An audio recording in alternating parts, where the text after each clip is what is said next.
morning, everybody. I'm Charlie Fink. I'm here with Ted Schilowitz. It's January 28th, 2022, and it's This Week in XR, brought to you by Virbela. Good morning, Ted. Morning, Charlie. How was your week? Well, it's ending well since I remembered to plug our sponsor, Virbela. That's right. And you see I'm wearing my throwback sweatshirt. Yeah, we were just chatting about that before we started recording and thinking about the evolution of all the pieces and parts that we've been in and what a big deal that was. Those guys, Cosmo and Johnny and those cats sort of putting that together and really becoming 2017 were really big shows. Yeah, I mean, they really set the stage for something that is now, moving forward in different ways. And it's interesting to see how things evolve and change and what was important for a period of time. And that was a big part of our lives. When any medium sort of breaks, the way the internet did, the way mobile did, a lot of conferences spring up. Yes. Because a lot of people are asking the question, what's going on? Yeah. So for example, in 16, 17, 18, I mean, how many shows that we did we do that was sort of, this is VR, this is AR, this is mobile AR. People didn't know those words. They didn't know how to talk about this new medium. And even though there was emerging interest, like the metaverse today, there's broad misunderstanding. I would also apply that to crypto.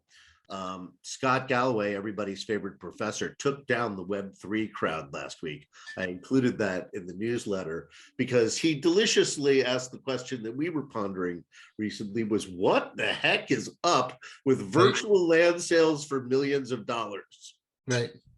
Yeah, we were postulating. Well, it's interesting that you mentioned all these sort of pop points, and it's kind of what we refer to as bubble points. Because I remember back in the days when there was a moment around streaming media of all forms, and like 12 different streaming media conferences popped up. Right, the minute we realized we could move video over the web, when largely it was like 320 by 160 at 6 frames a second, but that was. There was foresight, right? People understood where this was going. And then VR, people understood where this was going, and it's finding a maturity phase. And now people are starting to grapple with trying to understand where all things related to this word called the metaverse are going. And therefore, you're seeing a lot of, media dynamics around, let's do a conference around it. Let's market it, because people are going to join in those conferences, pay for those conferences. So it's a natural sort of attrition of the media forms, I think, which is interesting.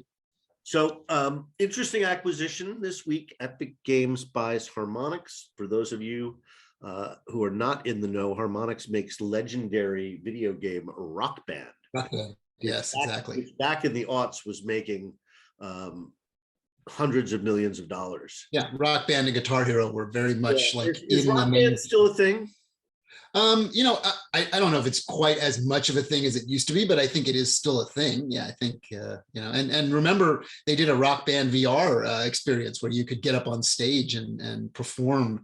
Yeah. And that was kind of fun. It was a good, There's another one of those for air guitar on the Quest. Yeah. So there's all kinds of pieces and parts of this that are interesting. So it's not unusual for a big publisher like Epic Games to acquire a title or a studio. Although there has been a lot of speculation around how Rock Band might function inside of Fortnite, since they see building that franchise out in different directions. What's your take there?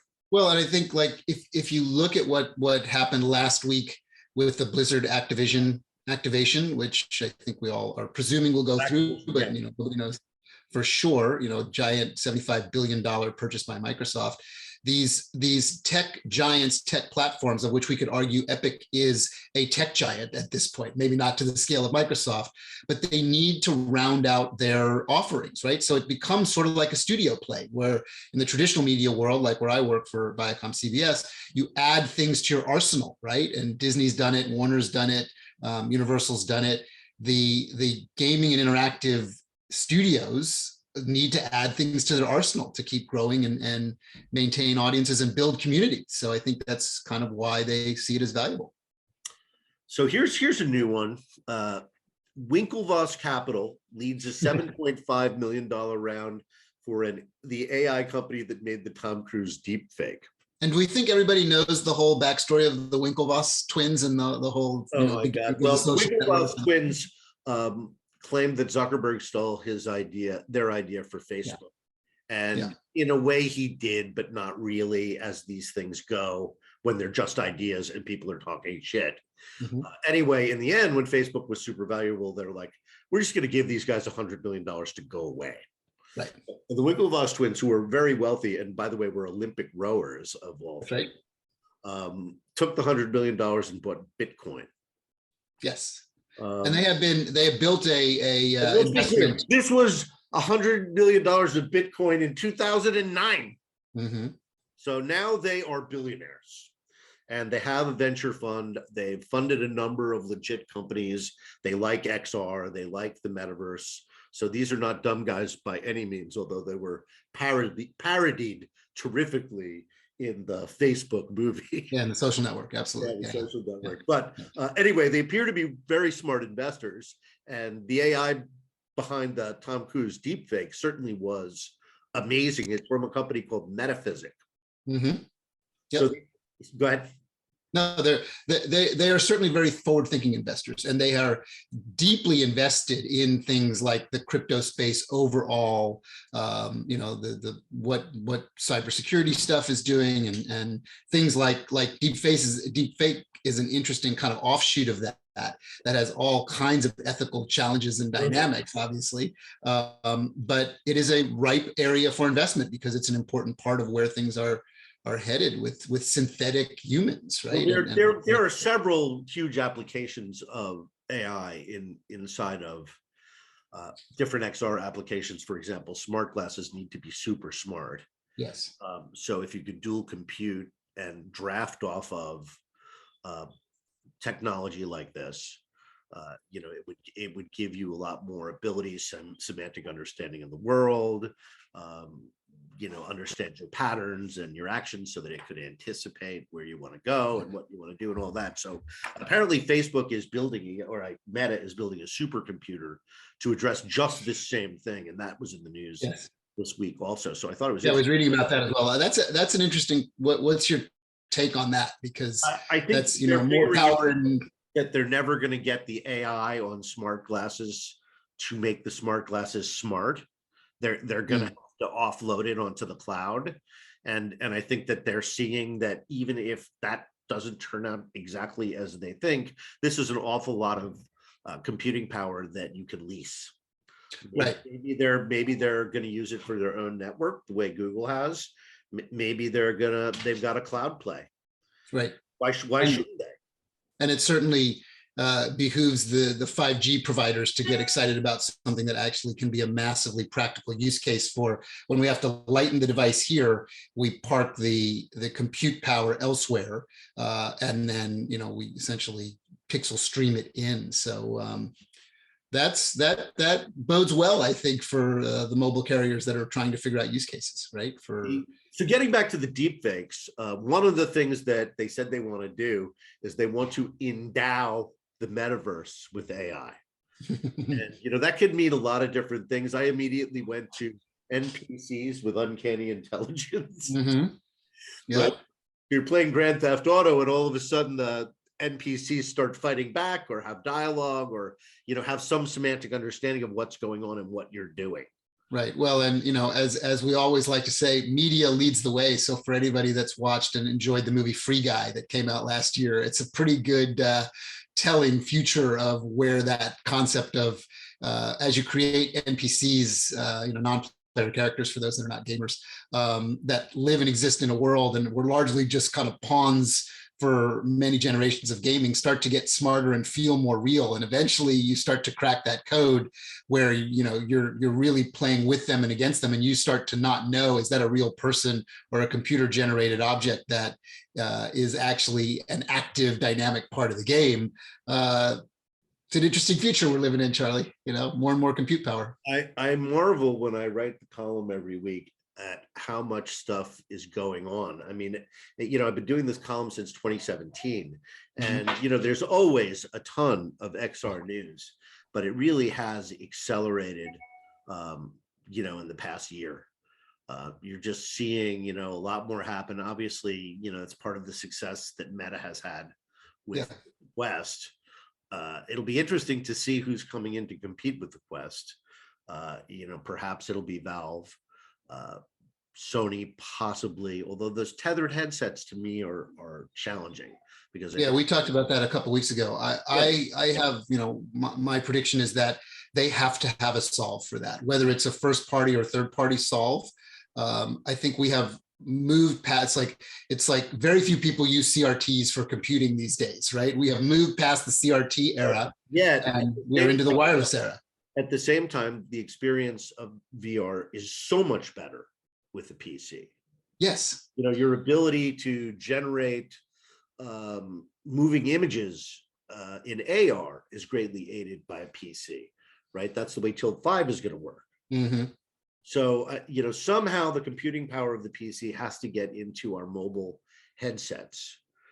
Well, and that's what our friends at Qualcomm are working on, right? And continue to keep working and understanding that people want more and more power where their physical body is, and not, although when we go back to this idea of the cloud, and the mobile compute, it's just the wireless connection to that. It's just the wire itself that becomes the holdup, I think. Speaking of the cloud and WebXR, our next guests are our friends Erik Murphy-Chutorian, the founder and CTO of Eighth Wall, and our old friend, acquaintance, and colleague Tom Emrich, yes, who was part of Ori Inbar's Super Ventures.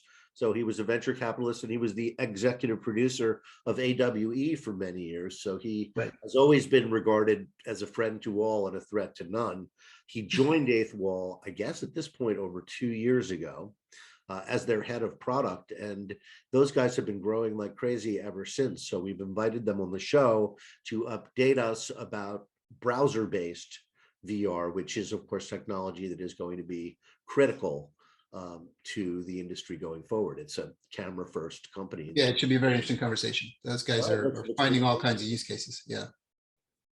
Good morning, Tom. Good morning, Erik. Great to see you guys. Thanks for coming on the show. Thanks for having us. Thanks, Charlie. It's always a pleasure. Yeah, we are tracking very closely what you guys are doing, and you're growing like weeds, which is very exciting. And you've got probably lots of things to tell us about, right?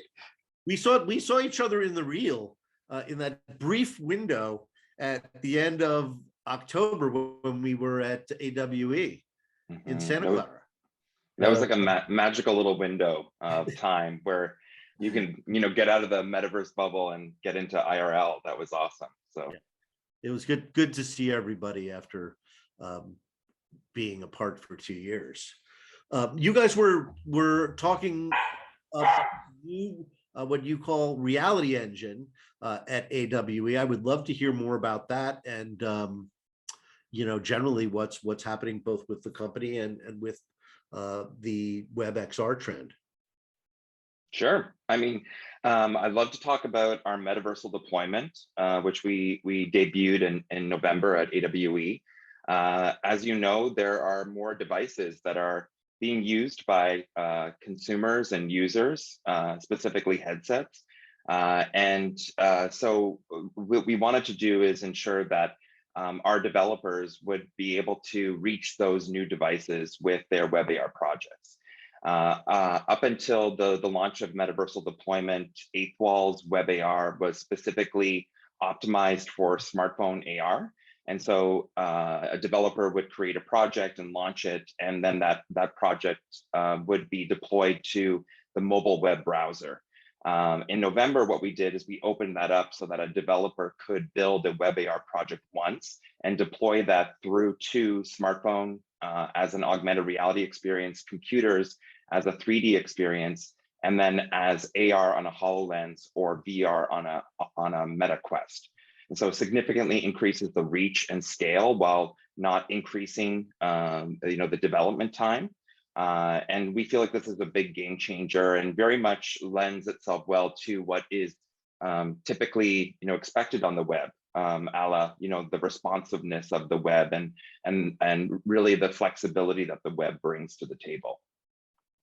Yeah, and maybe to add to that is that we've always wanted people to be able to build content and technology and then have it work on these types of immersive devices. We have billions of cell phones in market. We have headsets that are available today for VR, available for AR, and we expect this to expand pretty dramatically. But we don't want our developers thinking about each of these form factors and how to handle, building something that's going to work with controllers or with hands or with a mouse or with, with taps and gestures. And so we took a look at what we historically called our AR engine, which is our technology which allows AR to run on all different types of phones and all different types of browsers. And we kind of ripped it apart and reassembled it with a whole new set of parts that also allows it to work on desktop computers and also on AR and VR headsets. And when we were coming out with this, we're like, well, we can't call this an AR engine if it's working in a VR headset. So let's call this Eighth Wall's reality engine. And that's the way we'd kind of build it at launch. And actually, we recently shortened it to just Eighth Wall's engine, or the Eighth Wall engine, which now allows development to work on all of these types of devices. Mm-hmm.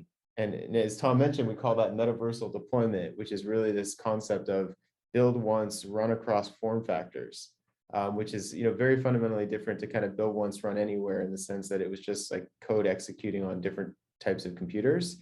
But this is really like, you can build something that'll work when you tap a mobile phone, and it will transparently work for you as well when you're using your hand gestures inside of a HoloLens. Mm-hmm. I think the one thing to add on to that is like, metaverse is top of mind for a lot of people. And in our view, users are going to experience metaversal experiences on a variety of devices. And while headsets will continue to grow in adoption, the expectation is that a user will have a myriad of devices that they will continue to use, as we've already seen today: computers, smart TVs, tablets, and then AR and VR headsets. And so the ability to hit a domain or a URL and be able to get an optimized result for that device is what we feel is a major part of the future. So I have a couple of questions on that. As you mentioned, this idea of building something for a mobile environment, and then this ease of transferability into a virtual reality or mixed reality headset. Would you say that's at a level of practicality, or more a concept that you're working on in the future? Like if I was a developer for a big corporation and I was engaging you guys to do stuff, and I said, well, clearly I need to get this on everybody's mobile phone as an AR experience, but there's a lot of interest. We're doing an influencer event. We want to show it off in a HoloLens or a new Magic Leap or whatever's coming. How is the reality of that, of like build it for this and then it just kind of magically migrates over correctly with all the right geography and all the right stuff? Is it hard? Is it easy? Is that a real thing, or is that just something you're pursuing? This was launched last year in November and announced at Augmented World Expo. Yep. Instantly, people who have been building for web-based AR and mobile phones, a large swath of, anything, I guess, that was a world effect that was taking place in space, not a face effect, was instantly upgraded to VR and AR headset support. And we allow our developers to opt into desktop support, since that was fundamentally, some of them had built out custom desktop experiences in advance, and we wanted to make sure they had some flexibility there. And so you get AR, VR, and desktop headsets for free, with desktop requiring a single flag. And then from there, you can do any kind of additional customization that you want. But what that means is if you designed for tap gestures and touches on a screen, you will have support for mice, keypads, game controllers, hand controllers, and VR controllers. And all of these will do the things that you were expecting to see with touch and tap. Yeah, it was a bit of a leading question, but I think it's such a big deal that I really wanted you to explain that to the listeners of how this works, because it's a little bit hard to grasp if you're not really understanding. Like if I build it here, how the hell does it just work over there? But you've done a lot of work with your APIs and underneath the covers to actually allow that to work, right? Yep, absolutely. And if anybody's listening wants to try this out, like the output from it, going to summitscramble.com and using that in your Quest or your phone or your computer, you'll actually be able to play that multiplayer game cross-platform. And in fact, you can play that game, one player on a phone, one player on a computer, one player on a HoloLens, one player in a Quest. And again, like just thinking through what this future is going to look like as it unfolds, that's going to be the reality of it. People are going to have different devices, but they're going to want to do things together. And this really unlocks that. And some of the big tech giants have talked and sort of sent little leading indicators about the end of the smartphone era or the evolution of the smartphone. Are you guys believers in that we're going to migrate more towards head-worn, which is still quite exotic right now, and a much smaller subset of the smartphone holdable computer market? But do you have a belief thesis, and do you have a time frame that people should be thinking about as they start to kind of grasp this? I'm going to defer time frame and timeline to Tom, who really knows this better than me. But in terms of where I'm thinking, today my mobile phone is my primary device, Right. But I do a lot of work on a laptop. I'm doing the Zoom on my laptop today, and these two pieces of technology exist in my life. I mean, I have a VR headset as well. I use it, certainly for various types of experiences. But today I have this expectation that the same tools and technology I use on my phone are available on my computer. They may have different input devices, and laptop's better for typing, phone is better for kind of browsing and flexibility. But I think that's where we're headed with headsets, is that we're going to have this world where headsets are very capable. They will be used for certain aspects of your technology lifestyle, and so will phones for a very long time, laptops probably as well, and that we're going to blur the lines between these. And just the expectation from consumers is that I want to go do this thing. I'm going to grab one of my 3 or 4 types of devices, use that for the purpose that's best, and we'll start to see these things migrate. Yeah, I think you stated that very well. I think Charlie and I agree with that thesis, as it's an add to the arsenal. It's not a change of the arsenal. You're going to add, we as early adopters have added more devices into our daily use case, our daily world, right?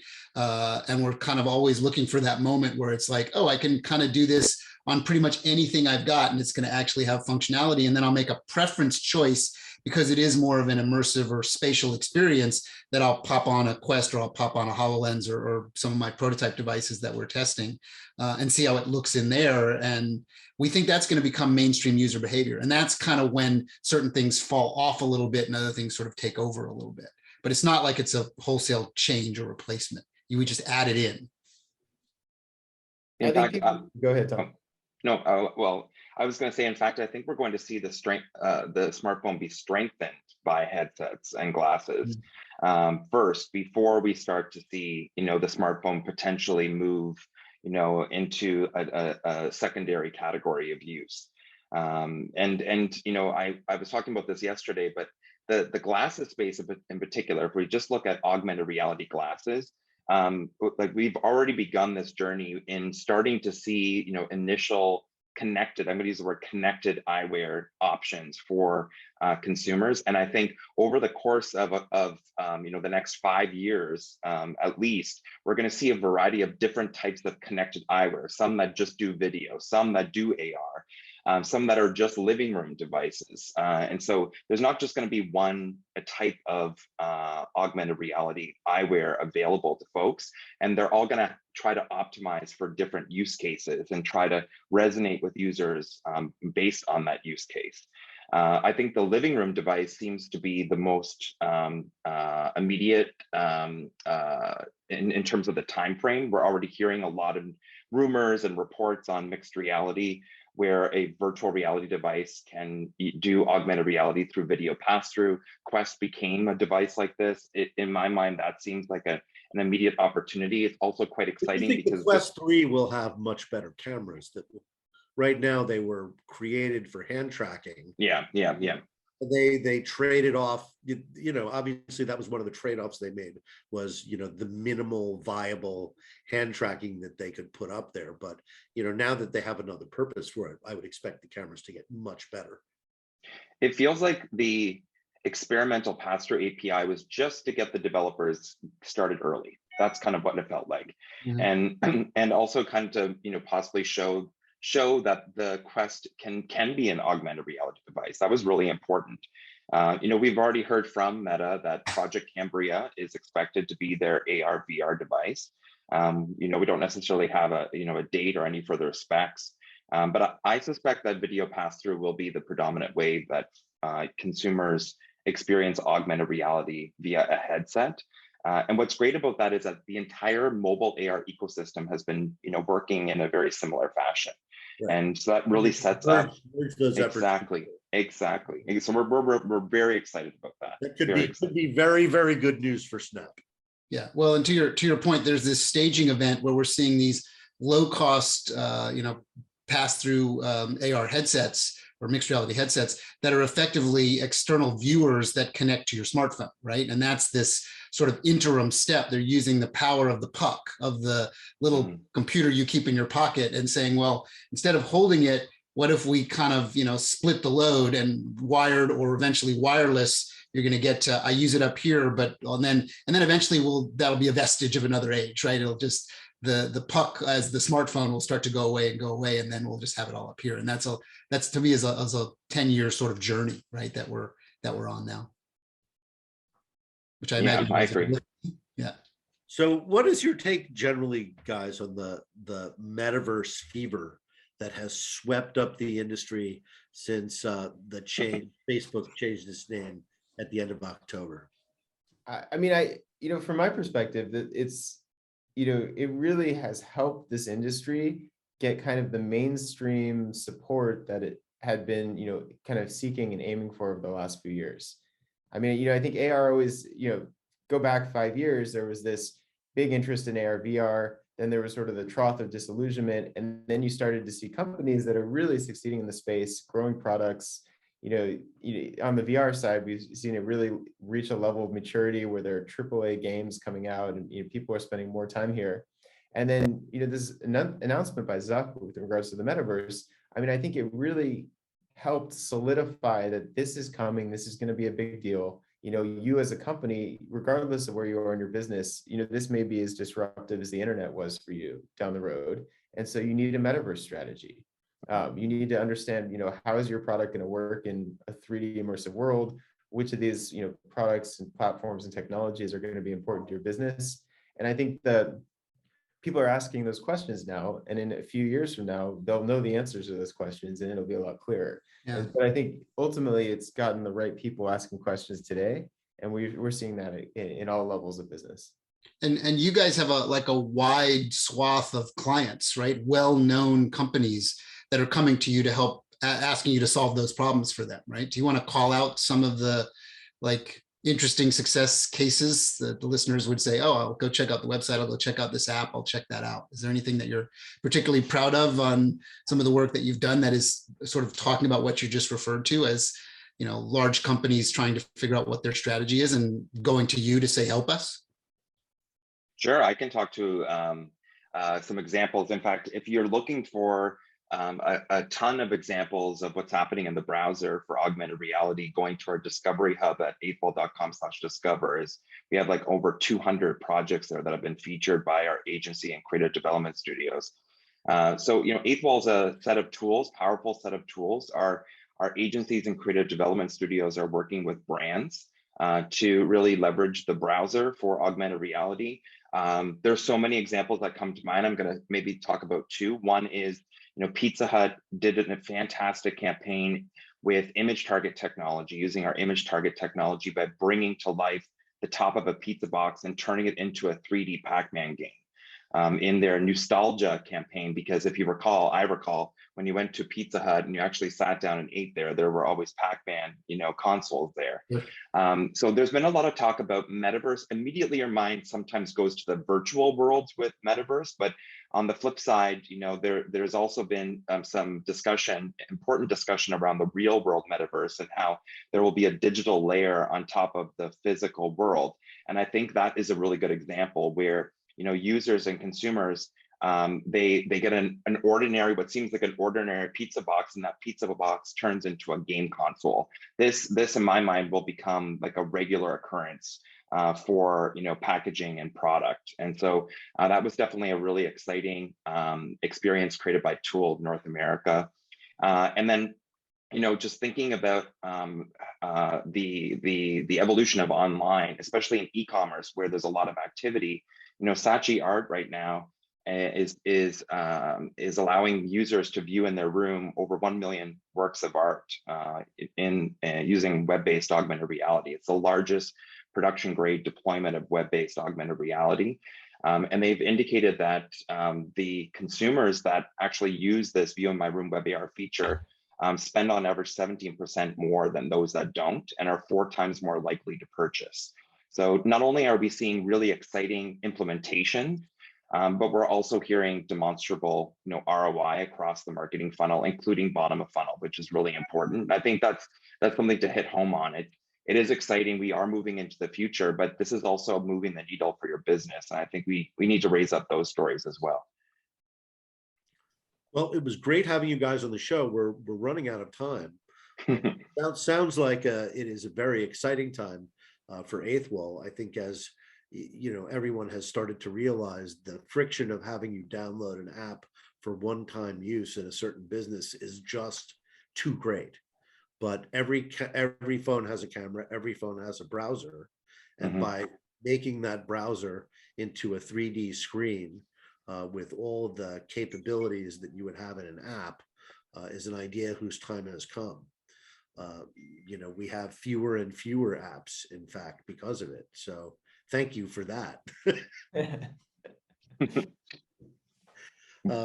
Have a great weekend, you guys. Thanks for coming. We'll definitely have you back again. Yeah. Thank you. Yeah, thanks for having us. Sure. Keep us posted on the success stories and the growth, and we're excited to track along. And thanks for everybody that's listening. We'll see you again and talk to you again next week. Have a great Awesome. weekend. Thank you. Thanks, Tyler.